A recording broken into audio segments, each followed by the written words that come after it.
आज हम आपको नबी करीम सल्लल्लाहु अलैहि वसल्लम का वो वाकया बताने वाले हैं जब आपने अपनी उंगली के इशारे से चांद के 2 टुकड़े कर दिए थे। इसीलिए इस वीडियो को आखिर तक जरूर देखें और इसे जरा भी मिस न करें। ये वाकया उस वक्त पेश आया था जब नबी करीम सल्लल्लाहु अलैहि वसल्लम मक्के में थे और इस्लाम मक्के में बड़ी तेजी से फैल रहा था, लेकिन कुरैश के बड़े बड़े सरदार और अमीर लोग इसके सख्त खिलाफ थे। वो लोग नबी का मजाक उड़ाते, उन पर जुल्म करते और इस्लाम लाने वालों को सताते थे। अक्सर वो लोग नबी करीम सल्लल्लाहु अलैहि वसल्लम से उनकी सच्चाई का सबूत मांगते और कहते थे कि अगर तुम अल्लाह के भेजे हुए सच्चे नबी हो तो हमें कोई ऐसा मोजज़ा दिखाओ जिसे हम अपनी आंखों से देख सकें और जिसे झुठलाया न जा सके। हालांकि उनका इरादा ईमान लाना नहीं बल्कि आपको को नीचा दिखाना था। एक रात 14वीं का चांद पूरी आबोताब से चमक रहा था। कुरैश के कुछ बड़े सरदार जिनमें अब्बू जहल और वलीद बिन मुगीरा जैसे लोग शामिल थे, वो नबी सल्लल्लाहु अलैहि वसल्लम के पास आए। उन्होंने कहा, ऐ मोहम्मद, अगर तुम सच्चे हो तो अपने रब से कहो कि वो इस चांद के 2 टुकड़े कर दे। एक टुकड़ा पहाड़ के इस तरफ हो और दूसरा टुकड़ा दूसरी तरफ। नबी सल्लल्लाहु अलैहि वसल्लम ने उनसे पूछा कि अगर ऐसा हो गया तो क्या तुम लोग ईमान ले आओगे? उन्होंने कहा, हाँ, हम ईमान ले आएंगे। ये सुनकर आप सल्लल्लाहु अलैहि वसल्लम ने अल्लाह से दुआ की।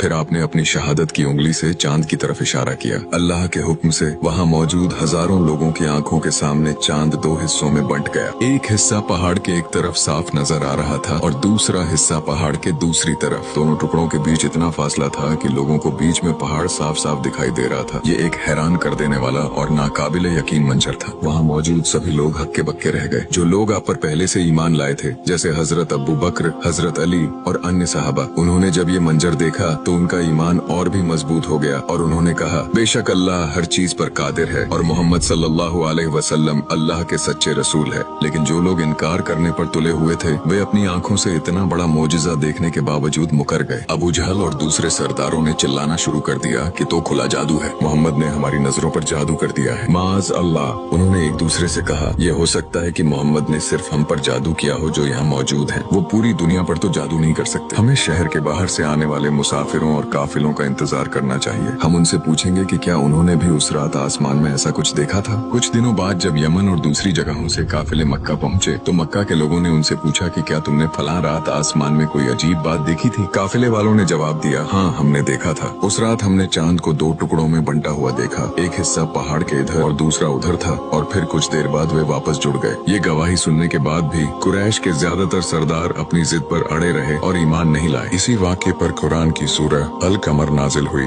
जिसमें अल्लाह फरमाता है कि कयामत की घड़ी करीब आ गई और चांद फट गया, और अगर वो कोई निशानी देखते हैं तो मुंह फेर लेते हैं और कहते हैं, ये तो हमेशा से चला आ रहा जादू है। उन्होंने झुठला दिया और अपनी ख्वाहिश की तामील की।